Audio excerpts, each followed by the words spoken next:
बेटी की शादी की तैयारी।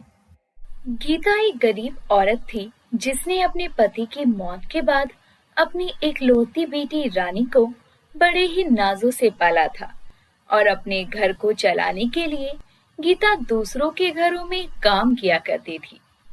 जब से गीता ने काम करना शुरू किया था, वो अपनी तनख्वाह का कुछ हिस्सा हर महीने सुरक्षित एक जगह पर रखा करती।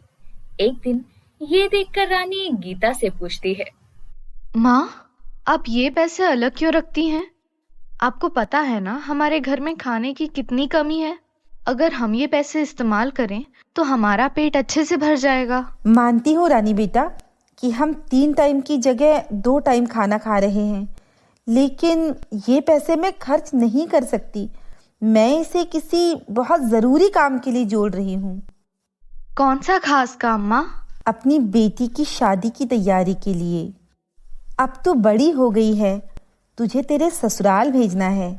माना धूमधाम से शादी करने की हैसियत नहीं है इस बुढ़िया की, पर साधारण तरीके से भी तो नहीं कर सकते। अपनी शादी की बात सुनकर रानी अपनी माँ से कहती है। लेकिन माँ, शादी क्यों जरूरी है?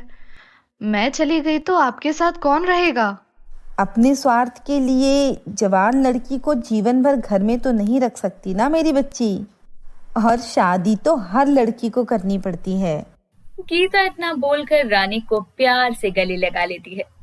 कुछ दिनों में लड़के वाले आकर रानी को पसंद करके 1 महीने बाद की तारीख को तय कर जाते हैं, जिसके बाद शादी की तारीख निकलने पर गीता एक दिन अपनी बेटी की शादी के लिए पैसे मांगने अपनी मालकिन के पास जाती है, लेकिन उसकी मालकिन बिना कोई मदद किए उसको घर से और काम से बेइज्जत करके निकाल देती है।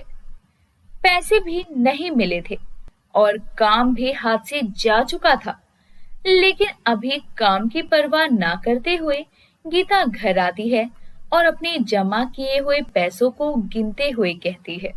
इतने सालों से पैसे जोड़ रही हूँ मैं, लेकिन ये भी तो कितने कम हैं। मालकिन ने भी पैसे देने से मना कर दिया, अब क्या करूँ मैं। गीता अपने रिश्तेदारों से भी पैसे मांगती है, लेकिन कहीं से भी कोई मदद ना मिलने पर